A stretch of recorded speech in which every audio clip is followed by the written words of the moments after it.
Get excited because the biggest potential Smash leak in a very long time is finally here. Let's talk about it.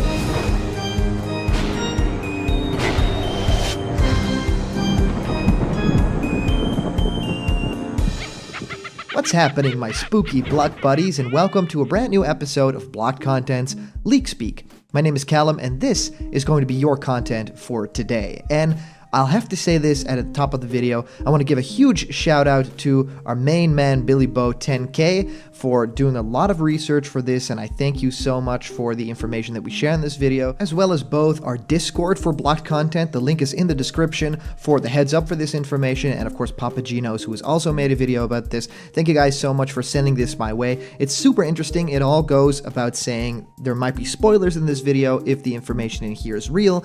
If it's not real, then let's talk about it and let's discuss it. But I really wanted to get ahead of this because basically everything that has coincided with this makes a lot of sense. And also there have been times in the past where I've kind of glazed over something like this and then Terry Bogard happened. So I really wanted to take the chance to talk about this. And for those of you guys who like giveaways, we are giving away a Piranha Plant plushie at 50k and this beautiful What's Happening My Block Buddies t-shirt at 40k. So really close. Please comment down below why you should have one of these giveaway items. All right, guys, let's head right on into this. So we're talking about this weird copyright thing. Bandai Namco recently filed this. Now this comes from Gematsu, so at Gematsu.com on Twitter, saying Bandai Namco recently filed these trademarks, one for the Tales of series logo and the other for what looks like a save icon. Now, everyone in the Smash fandom is going to be talking about this because this could mean a couple of things, right? This could both mean that there might be more Tales stuff coming, you know, it could be mobile related, as some people in the comments are saying. This could definitely be leading to a brand new game in the series. But what it could also definitely mean, and I have a bunch of theories for this, is that it could mean some Super Smash Bros. Ultimate tie-in, right? If they want to file the trademarks, they'll do it just in time for them to get in there for Smash Brothers. So it might be the 5th DLC character, it might be beyond that, but there's a lot of possibility for characters from the Tales of series to be in Smash. Just think about all the information for a character like Terry, right? I mean, it is actually the 3rd most popular JRPG next to Final Fantasy and Dragon Quest, which is huge. And of course, everyone kind of said the same thing for this whole King of Fighters thing, and then for Dragon Quest, why is this in Smash Brothers? This isn't as huge as bigger franchises, but it is definitely in the East, and it's starting to come in the West as well. And of course, Tales of is hugely beloved and is very much its own thing. So Tales of Fantasia, of course, the very first game in the series, probably a lot of callback to that as well, and the series is still going strong with actually a lot of Switch ports happening and many a mobile game. So there's even a Tales of festival every year, I've been pointing it out, and this is crazy cool. So there's a lot of fan demand. So it's like underestimating Dragon Quest, right? The same could be said for the Tales of series. Now, Symphonia here is an instant classic, of course, super iconic GameCube game, and has a lot of the core imagery from the series. And this character that is in there is Lloyd Irving. Of course, we've been talking about him for a very long time here on the channel because actually, you know, in the fan game community of Smash Brothers, everyone really likes this character and really wants this character to be in the game. There's a lot of reasons for it in terms of moveset, you know, the twin swords and all that kind of magic stuff, but also the character just makes sense for the Tales of series.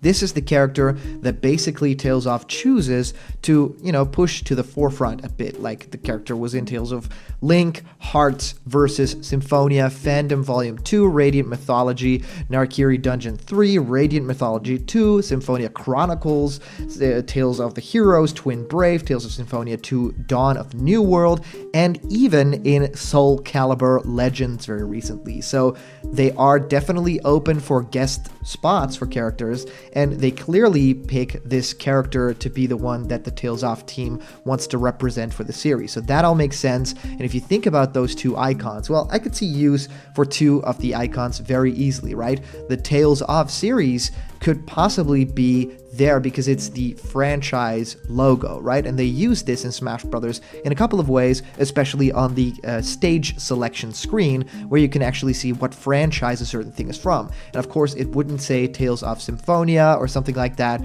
not that very specific, but they would need a new logo for something that, says something about the whole series. Kind of like Final Fantasy has the double F and doesn't have an icon for, Cloud's game, which is Final Fantasy VII. They do a Tales of series icon here, and I think that this would be, if the character is coming to Smash, for the stage selection screen. Of course, there's a whole lot of different possibilities for the logo of this character, for the franchise icon, and they've here chosen this save icon. So it could definitely be trademarking that for a mobile game, for something other down the road, but it does also in that jagged outline version, and even within the way that it's presented, right? Single color, that's pretty much how they all do the Smash icons. This I could really see happening as the icon for the series in the game. So basically, this would happen to be next to the character's portrait when you're playing a match. So all that seems extremely interesting to me because it all kind of comes together to form a clearer picture, as it always kind of does, right? Now, there's a little bit more information, and like I said, a lot of thanks to BillyBo10K for kind of looking into this, and I really thank you a lot for giving me the heads up on all this information. This comes from an interview that Kingdom of Tales had with the creator, Yoshito Higuchi. He's the director of Tales of Symphonia, Vesperia, and it was announced that he was the producer for Super Smash Bros. For 3DS and Wii U. So really interesting. They ask him basically, now let's talk about Yoshito Higuchi, right? Yes, Higuchi-san, as you already know, he's working on the next Smash Bros. Game. It's a loss for us as the Tales series for the next few years. And they basically ask, few years. Yes, Sakurai-san is an acquaintance. He went to see me and asked, let me borrow Higuchi-san. And I said, okay. And then they basically ask, many fans are dying to know, now that Higuchi-san is working with Smash Bros. Game, can we expect one or several Tales characters to be in? And he says, this is a difficult question. Maybe if we beg Sakurai-san, it will happen. I know Higuchi-san would love it, but the decision is Sakurai-san's. I think it's too early to talk about it. And then they ask, Super Smash Bros. Melee introduced Marth and Roy from the Fire Emblem series. Those characters were very popular in Occident and resulted in the Fire Emblem series being localized for the first time in America and Europe. I'm sure Tales characters in the next Smash Bros. Game would be excellent advertising for the series.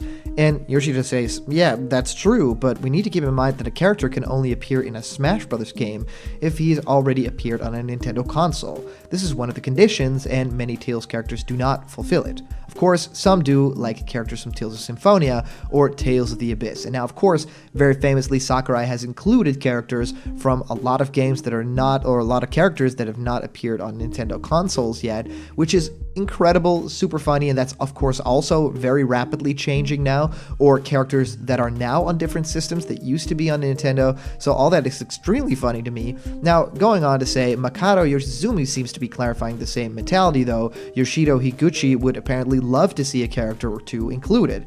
Yoshizumi has said that getting a Tales character into Smash Bros. May prove to be difficult since a character can only appear in a Smash Bros. Game if he already appeared on a Nintendo console. This rule limits the selection to a few titles such as Tales of Symphonia, Tales of the Abyss, and Tales of Hearts. But this was proven wrong after Cloud Strife himself got in as DLC, as you don't necessarily need to be on a mainline Nintendo console to get in, although Final Fantasy VII did get a switchboard. And speaking of that DLC's lifespan, they go on to say, Nintendo released the Smash Ballot, called Smash Bros. Fighter Ballot, where Nintendo would gauge their audience on who their favorite characters were to make it in the game. This allowed the chance for players to represent with a small form where they had to add the character's name and game of origin, as well as a reason to justify why they want that character. Well, players could enter their suggestions until October 3rd, 2015, as I know a lot of you guys have in the comments, and the characters with the most support got either confirmed as a fighter or Mii costumes. Such as characters with the highest votes were turned into characters added via DLC like Ryu, Bayonetta, Cloud, while the runner-ups were added as costumes for Mii fighters such as King K. Rool. Such characters include Isabelle, Geno, Zero, Monster Hunter Chrom, King K. Rool, Inkling, and even Lloyd himself. They all got Mii outfits. And all of this, of course, very funny to read now because Isabelle, King K. Rool, Chrom, those characters all got added to Super Smash Bros. Even Inkling was pretty much the poster girl for Super Smash Bros. Ultimate, which is It's totally cool. If you think about it in these terms, Zero isn't a playable character, Monster Hunter not yet, and a character like Geno we're all still waiting for, right? But this all could happen because time is basically telling us, yeah, there's a lot of possibility here within that fighter palette, and we had that costume, so we know that the team has talked about this character. Going on to say not only that, but Sakurai did saw Lloyd as a Tails rep when talking about his Mii outfit. And he basically says the Tails series has 20 years of history. How did you decide on Lloyd for the costume? And Sakurai basically replied, I'm not sure if there was any other appropriate choice. For example, how about the protagonist of the first game, Cress, from Tales of Phantasia? And Sakurai basically said, I really think it has to be Lloyd here. I could have gone down the route of choosing from the first entry in the series, but for old games, it's somewhat common for the editorial supervision from the original creator to make the process difficult. Now, this all basically comes together to form this entire message of saying, I think Lloyd Irving has a very big chance. I don't know if these two icons mean that they are working up to getting some content in Smash Brothers, but of course, being a co-developer of Smash Brothers 3DS and Wii U, having already had that Mii costume in there and the Mii costume not being in Smash at this moment, that's huge flags for the character maybe appearing here. And as you guys know, that SNK stuff that happened, that little leak with a little text that SNK Corporation was attached to Smash Brothers, I didn't really give that much thought, and for this I really want to say, well, maybe we have to look into this a little bit more, and I definitely think that there's a lot of possibility. If you look at that Tales of series logo, it just feels too good to be true. You can really see that appear on the stage selection, and even though that icon is not super iconic to, describe the entire franchise, it does look cool and original, and it really invokes that Tales of series feeling. So to have that character as the final 5th DLC fighter, and then on our other characters, right, it would also still fit the whole, everyone's a third-party character theory. So I really think that this could happen, and I really wanted to get my thoughts and opinions out there. So I really wanted to know, are you guys fans of the Tales of series? What's your favorite game in the series, your favorite character, and do you think that Lloyd Irving has to be in Smash Brothers? So let me know in the comments down below what you think. If you comment down below, you could actually be featured in our next video. And if you want to know what our previous comment question winner was, it is Azure saying, I'm not hating or anything, but I just don't believe Geno can get in. Looking at what we have, I don't believe he's getting in, specifically with how Smash Bros. Ultimate DLC is said to be. From the fans saying that Sora can't get in because Square picked Hero is basically also capable of saying Geno can't get in, and from how I see Mii costumes being distributed by Banjo, I don't see why a Geno Mii costume can't be passed out with Terry or Fighter 5, as Banjo from Microsoft came with costumes for Pokemon, Gomon, Mega Man, and Undertale. I also know that the two rules that Sakurai and Reggie has at least mentioned is that we won't get fighters represented in the game, and from how not even just the Fighters Pass, but actually all the DLC characters haven't been represented by music, stages, series, and even spirits, as Piranha Plant isn't even a spirit, and Geno and Mallow, the two most requested characters from our RPG, is now represented. To compare Smash 4 and its DLC to Ultimate can show a great contrast between Smash 4 didn't have too many rules, and it had a ballot where the two characters were trophies and are now DLC fighters, Lucas and Mewtwo, and we had one more veteran come back being Roy. Then from all the DLC except Corrin came an unrepresented series. Sakurai followed this rule back then for everyone but Corrin, who was there for marketing. In Ultimate, we have highly requested characters like Joker, Banjo, Terry, though this time we have proper rules told us that help us narrow down the characters to Fighter 5.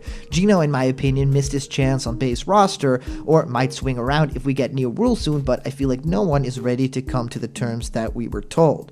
Also, before Annie feels like I don't understand how this position of not letting my character, well, I get that feeling a lot, but I'm glad that if they become something like a costume or spirit, so I can at least feel like I can be them. Also, a spirit does definitely have value, as they genuinely have been given the time to have placements in the world of light, have been giving fitting battles and abilities, so I wish we could read about them. Well, Azur, thank you for your extensive comment. Always very fun to read about theories like this. Well, everyone is kind of hopeful for Geno, so it's interesting to read all the reasons why he's not coming to the game. So interesting to say the least. Do I think that he'll be in the game? I think so, but I think it won't be the 5th DLC fighter. It will be characters beyond that Sakurai has already talked about. So thank you so much for your comment, and of course, everybody for commenting. It's always a ton of fun to read through, and of course, a huge shout out to our latest Patreon supporters. You guys are heroes, and of course, everybody donating to to the live streams. We're going to do more live streams very, very soon, so we're going to be playing a lot more Smash Bros. Ultimate with the fans. So get ready and get your arenas ready. So thank you so much for donating. Go to patreon.com/blockedcontent if you want your video idea to become reality on this channel. And remember, if you're not yet a member of the Blocked Content family yet, don't worry, click the subscribe button, ring the bell for notifications, and all the news and fun you care about will be delivered on the daily to you. So thank you guys so much for watching, and I'll see you around the corner where there's always more Blocked Content. See ya.